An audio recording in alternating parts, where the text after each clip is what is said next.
English grammar की इस class में आज की हमारी टॉपिक है यूज़ ऑफ वुड।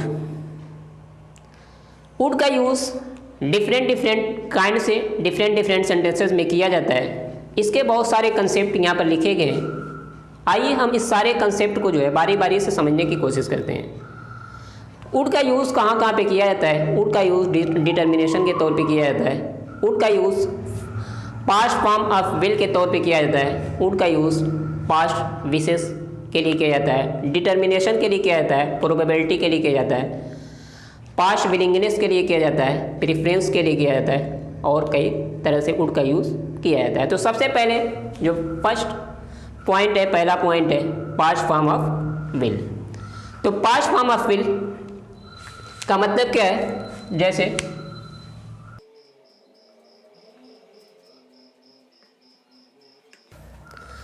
मान लीजिए क्या गया he said I will go there. तो ये डायरेक्ट में लिखा गया सेंटेंस है। तो जब हम इसको इनडायरेक्ट में करेंगे तो अब यहां पर ये क्या हो गया, विल की जगह पे वुड हो गया। तो जब डायरेक्ट से इनडायरेक्ट में चेंज करते हैं, बदलते हैं, तो जब रिपोर्टिंग पार्ट पास्ट में होती है तो वहां पर रिपोर्टेड पार्ट का विल जो होता है वो विल से वुड हो जाता है। अगर सेल है तो शुड हो जाता है, कैन है तो कुड हो जाता है। तो इस वर्ड को जो है चाहे वुड हो, चाहे शुड हो, चाहे कुड हो, इसे जो है पास्ट फॉर्म भी कहा जाता है, कैन का और विल का और सेल का। तो इस तरह से इसका use past form of will के तौर पर किया जाता है। नेक्स्ट पॉइंट है एक्सप्रेसिंग पास्ट हैबिट, यानी कि पास्ट की कोई भी आदत को एक्सप्रेस करने के लिए भी वुड का यूज़ किया जाता है। जैसे मैं बचपन में सुबह में टहलने जाया करता था, मेरी माँ मुझे कहानियाँ सुनाया करती थी, my mother would tell me stories. इस तरह के सेंटेंसेस जो पास्ट की आदत को एक्सप्रेस कर रहे हैं वहाँ पर भी वुड का यूज़ किया जाता है।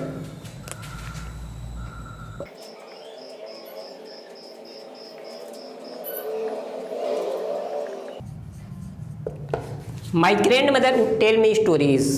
तो यहाँ पर वुड की जगह पर यूज टू का भी यूज़ किया जाता है। My grandmother would tell me stories और इसके साथ वर्ब के फर्स्ट फॉर्म ही आती है वुड के, अगर ये एक्टिव वॉइस में होता है। तो नंबर 3 है पोलाइट रिक्वेस्ट। तीसरा point polite request. Polite request मतलब यानी कि किसी से बहुत ही विनम्र तरीके से कोई बात कहना, किसी से कुछ उधार मांगना, किसी से कुछ मांगना, किसी से कहीं चलने के लिए कहना। जैसे would you please go with me, क्या कृपया तुम मेरे साथ चलोगे। Would you please give me your notebooks, क्या कृपया तुम मुझे अपना नोटबुक दोगे। Would you have a cup of tea, यानी क्या आप एक कप चाय लेंगे। Would you take drink cold drink और टी, यानी कि आप चाय लेंगे या कॉफ़ी। तो इस तरह से विनम्र तरीके से किसी से कुछ पूछना, वहाँ पर भी वुड का यूज़ किया जाता है।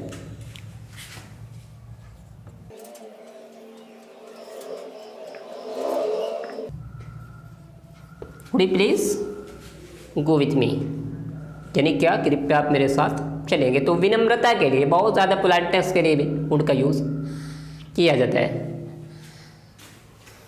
Point number 4 probability. प्रोबेबिलिटी मतलब संभावना। तो संभावना एक्सप्रेस करना, यानी किसी चीज़ के बारे में एक संभावना जताना, एक अनुमान लगाना।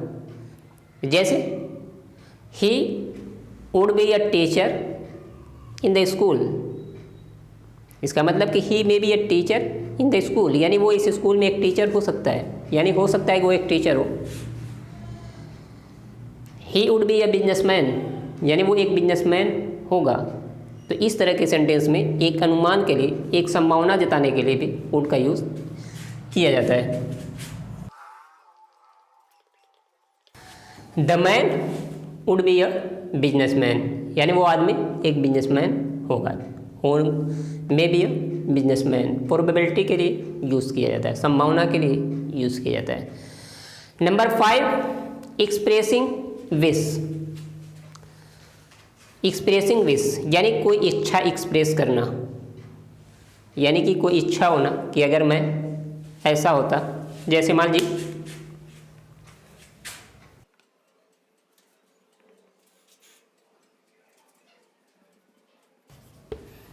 जैसे यानी क्या would that I were a professor, would that I were a professor, इसको इस तरह भी लिख सकते हैं, प्रोफेसर इसका मतलब कि मेरी इच्छा है कि मैं एक प्रोफेसर होता। Would that I were a businessman, would that I were an officer, would that I were a sportsman. तो इस तरह से वुड का यूज़ इच्छा एक्सप्रेस करने के लिए भी किया जाता है। Point number 6 determination. Point number 6 determination, संकल्प के लिए भी वुड का यूज़ किया जाता है। जैसे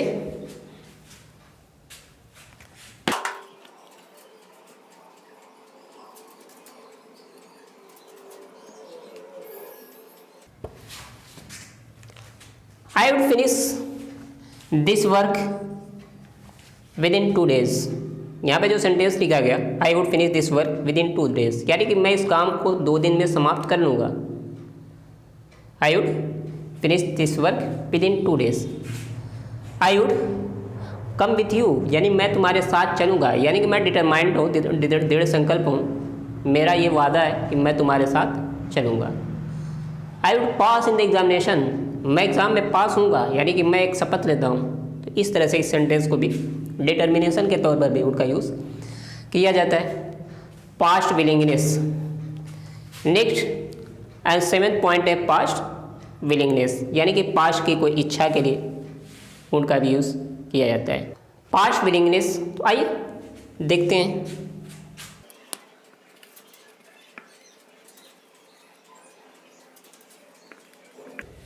जैसे यानी कहा कि ही said that he would play with मी, यानी कि पास्ट की एक उसकी इच्छा थी कि वो मेरे साथ खेलेगा, लेकिन शायद वो उसकी इच्छा पूरी नहीं हुई। He said that he will play with me, he said that he would go to the picnic with me. तो इस तरह के सेंटेंसेस पास्ट की कोई इच्छा के लिए भी वहाँ पर वुड का यूज़ किया जाता है।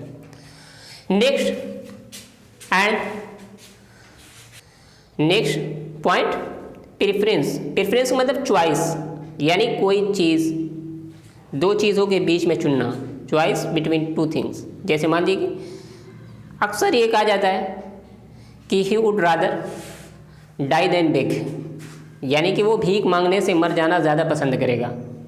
तो इस तरह के सेंटेंसेस में भी वुड का यूज़ किया जाता है। जैसे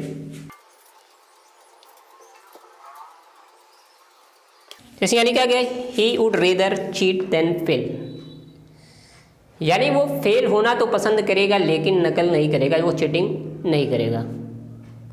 he would rather die than tell a lie, यानी वो झूठ तो नहीं बोलेगा, मर जाना वो स्वीकार करेगा, एक्सेप्ट करेगा। तो ऐसे सेंटेंसेस में भी वुड के साथ रेदर का यूज़ किया जाता है। रेदर की जगह पर हम सूनर का भी यूज़ करते हैं।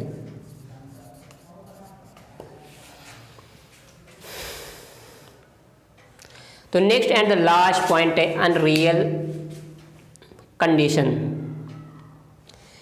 Last point unreal condition, 9th point. Unreal का मतलब यानी कि एक बिल्कुल कोरी कल्पना, कोई ऐसी कल्पना जो सिर्फ कल्पना भर हो, जिसे पूरा हो पाना प्रेजेंट में असंभव हो, नामुमकिन हो। ऐसी जगहों पर भी वुड का यूज़ किया जाता है। जैसे कहा जाता है if I were a bird, if I were a professor, if I were the PM of the country, I would maintain law and order.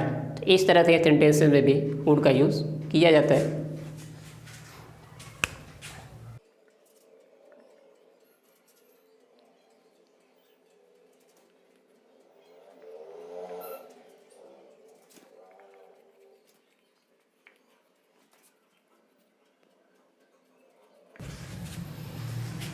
तो हमने लिखा if I were the DM of the district, I would maintain law and order, यानी अगर मैं इस ज़िले का DM होता तो मैं कानून व्यवस्था को दुरुस्त रखता।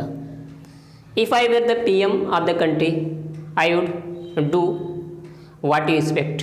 तो इस तरह से if I were the professor of the university I would teach very well.